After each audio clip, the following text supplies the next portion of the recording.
Did the sky look a little bluer this morning, Shanae? Yes, it did. Did the sunshine look a little brighter today, Woj? Did your coffee taste even more delicious, Perk? I'm so good I look like coffee. That is because it is the first day of the in-season tournament glow. You were feeling it. Check out this brand new NBA Cup court that's in Milwaukee. There's going to be so many more colorful courts coming up here. We're just under 4.5 hours from tip-off between the Knicks and the Bucks on ESPN. Hey, he is senior NBA insider Adrian Wojnarowski. She's Shanae Gumake. He is Kendrick Perkins. I'm Malika Andrews. Zach Lowe is going to be joining us in just a few minutes.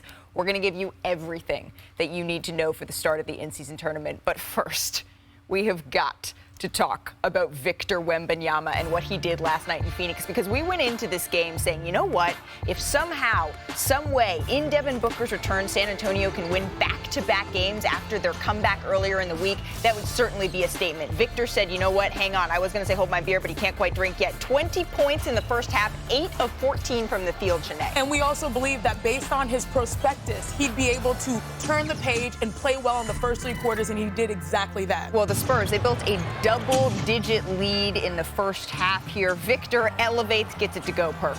Absolutely. Look, moving without the ball, the give and go. And look, deep diving right here, making himself available. You too small, little scoop finger roll. Bill Russell style. You have to look at Keldon Johnson's reaction there. He says things that I can't say on TV. Once again, the Spurs were imploring him to get more into the action. Very few players can finish on the opposite side of the rim like he does, but look how ferocious he has been. The finishes are things we have not seen in a very, very long time. Look at the reverse angle. The San Antonio Spurs, they're up 14 going into the fourth quarter here. This is when I said, uh-oh. All right, we know that the Suns have it. Devin Booker returning in this one, gets the 3 to go there, cuts the lead down. 4-point game at this point. Kevin Durant doing what he does, elevates over Jeremy Sohan. Yes, sir, gets that to go. Why call a play when you have KD and Devin Booker? Well, because the San Antonio Spurs are a whole new That was squad. an and one. Well, Victor agreed with you clearly. He took over Move of the night right down there. the stretch. Shakes his defender. He had 38 points. 10 rebounds in this one.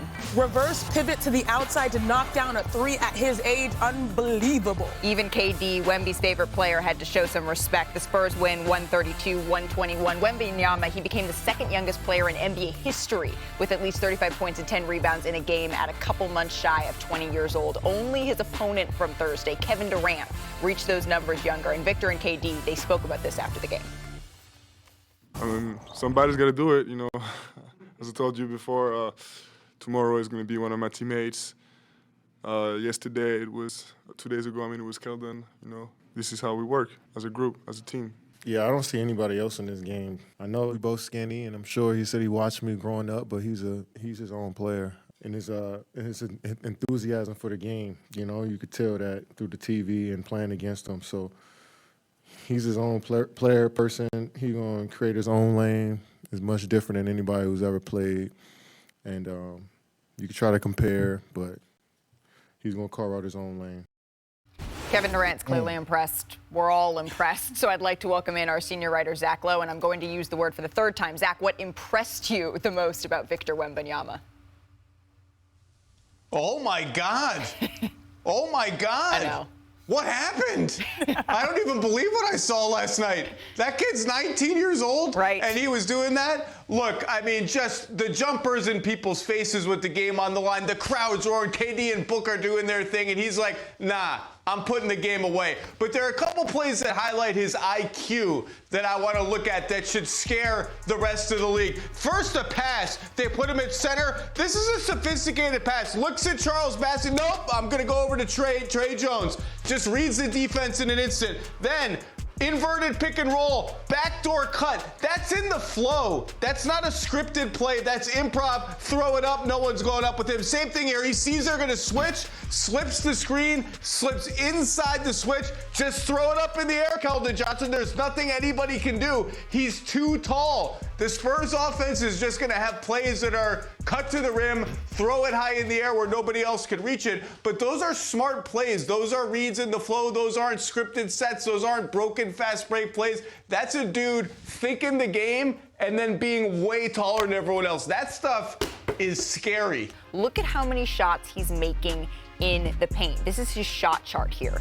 incredibly impressive. But Woj, another word that I keep coming back to when I think of Victor Wembanyama, it is poise. He has this presence to him, and certainly we've seen it on the floor. He's shooting 15 for 19 in the fourth quarter this year. That's good for 79%. But how are the Spurs in the league seeing that extend even beyond the floor? Well, I think especially in San Antonio, when you talk to people this summer who are watching him in the gym every day, and then open gym, and then training camp, they would say a couple of things. Number one, every day he would do 2 or 3 or 4 things you have never quite seen anybody do on a basketball court. People didn't want to miss practice there. They didn't want to be doing something else in the building because they were just seeing something they had never seen before. But it is the character. It is all the intangibles that he brought to the NBA that people around him and people who've scouted him have known since he was 14, 15, 16. The kind of teammate he is in San Antonio. The whole world wants to make this all about him. That is understandable. And he is so determined to include his teammates, to always talk about the team. And that's a really unique thing with a 19-year-old player who is going to be the face of the NBA, maybe even sooner than anyone imagined. You can sort of sense it when you're around the San Antonio Spurs. There's some apprehension. Okay, we're getting all this attention. So many reporters, so many people just want to talk to Victor. And he said, but hey, look at these guys who are setting me up. We work in a system. It's not just all about me today. Yeah, absolutely. And I get this. Every player in the NBA has to earn the right to lead their team, no matter how good you are. And guess what? What we saw in the first Suns game is his teammates realizing this is the guy. He has earned it through his clutch play. And if you see this graphic, this is how good Victor Wembanyama has been in the clutch. We saw it in the first Suns game. The second Suns game, you saw an emerged confidence. Look at those numbers. He's third for most points in the clutch this season, behind LeBron James and Luka Doncic already, and Steph is following him. And so I think what we have seen is the confidence in real-time build amongst his teammates, because the first game of the year that Victor Wembanyama played, his teammates weren't really passing him the ball the way that we're like all excited and expected. If you watched last night's game, they were feeding him the ball. Yeah. They know that he is the one that's going to take them where they need to go. And no matter how good you are as an NBA player or any professional athlete, you have to earn that right. And he has done so in such a short amount of time.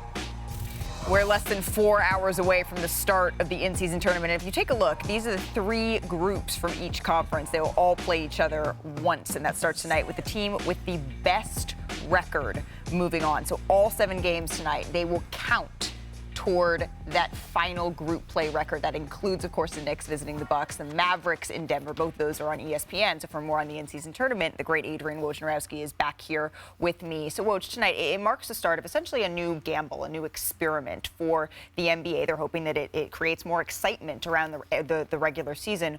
What would be a marker of success for this inaugural tournament?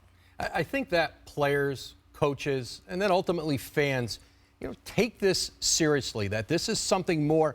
I think especially once you get to the knockout round, the Final 8, and then the Final 4 in Vegas, that it feels like a real tournament environment. This is a long-term play for the league. It doesn't all have to come in 1 year. Yep. But this is something that they're certainly selling in their media rights deal, and they'll kind of be a standalone for whichever network or however this is bought. And so over time, financially, that's a big part of this for the league. But can they get the next generation of players?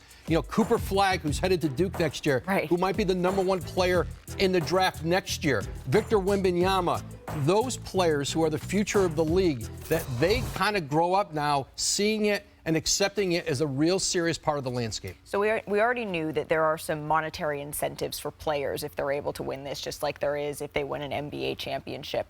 But you reported this morning some additional incentives. What are those? Now the coaches. The players on each winning team would get $500,000, and then it descends from there. $200,000 for a runner-up, $100,000 for teams in the semis, $50,000 for teams in the quarterfinals. And now the coaching bonuses will mirror that. So the winning coach, $500,000, and on down, the winning head coach, and then the assistant coaches will share in a pool of money that'll be 75% of whatever the head coach is getting. This was a conversation that the league coaches had with Adam Silver back in September.